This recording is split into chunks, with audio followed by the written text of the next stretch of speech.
So first producer గారితో start చేద్దాం ఈ మూవీ గురించి. ఫస్ట్ వర్జిన్ బాయ్స్ చాలా బోల్డ్ టైటిల్, ఇది పిక్ చేసుకోవడానికి మీకేమైనా పర్టికులర్ రీజన్ ఉందా? హలో, కళామ తల్లి మూర్తి భవించిన ఈ ప్రాంగణానికి మా హృదయపూర్వక వందన మందారములు. సార్ అస్సలు ఎక్స్పెక్ట్ చేయలేదు సార్ ఇది మేము. ఎగ్జాక్ట్లీ, అది మన అన్నగారి టోన్లో కావాలి. ఇంకా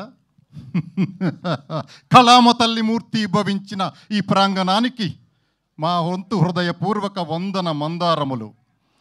విచ్చేసిన మీడియా వారందరికీ, అతిథులకి, మా క్యాస్ట్ అండ్ క్రూ అందరికీ హృదయపూర్వక ధన్యవాదములు. సో మీ క్వశ్చన్ మళ్ళీ ఒకసారి చెప్తే. మూవీ పేరే వర్జిన్ బాయ్స్, ఇంత bold name and trailer, teaser, songs అన్ని బోల్డ్ గా వైల్డ్ గా ఉన్నాయి. ఇది పిక్ చేసుకోవడానికి మీకు పర్టికులర్ రీజన్ ఉందా ప్రొడ్యూస్ చేయడానికి? మూవీ అంతా చూసిన తర్వాత సెన్సార్ బోర్డు వాళ్ళు కూడా ఈ టైటిల్ కరెక్టే అన్నారు. ఫస్ట్ తీసేయమన్నారు, ఫస్ట్ సినిమా చూడకముందు. చూసిన తర్వాత ఇది యాప్టే అన్నారు. అది ఏదో బోల్డ్ అని మీరు అనుకోవద్దు. ఆ సినిమాకి యాప్ట్, చాలా ఎంటర్టైన్మెంట్. ఇవన్నీ మీకు మొన్న కూడా చెప్పాం, మళ్ళీ చెప్తున్నాం. మీకు ట్రైలర్ చూస్తే ఇంకా కొంచెం కంటెంట్ బయటకు వచ్చింది. ఇప్పుడు ఒక టీజరు, ఒక సాంగ్ రిలీజ్ అయింది వర్జిన్ బాయ్స్ నుంచి. అది ఏ రేంజ్లో మీరంతా మాకు వైరల్ చేసి పెట్టారో.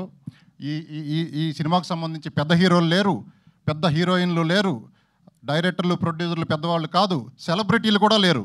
అయినప్పటికీ మీరందరూ మీకు మేమున్నాము అని చెప్పి మొత్తం సోషల్ మీడియా కానీ ఇంకొక మీడియా కానీ ఎక్కడ చూసినా సరే విపరీతంగా వైరల్ చేస్తూ ఈ మూవీ ఎప్పుడెప్పుడా రిలీజ్ అవుతుందా అని వెయిట్ చేస్తున్నారు. మీకోసం జూలై 11th నాడు మీ ముందు థియేటర్లో వస్తున్నాము విత్ సర్ప్రైజెస్. కనీ విని ఎరుగని రీతిలో సర్ప్రైజెస్ ఉంటాయి. మీకు త్వరలో 5-10 నిమిషాల్లో రివీల్ చేస్తాం. షూర్ సార్, మేము కూడా సర్ప్రైజ్ కోసం వెయిట్ చేస్తున్నాము. Thank you so much. Thank you.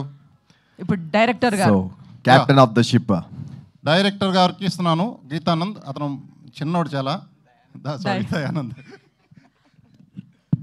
అన్న, అసలు ఈ థాట్ ఎలా వచ్చింది నీకు? ఎలా? A thought? లైక్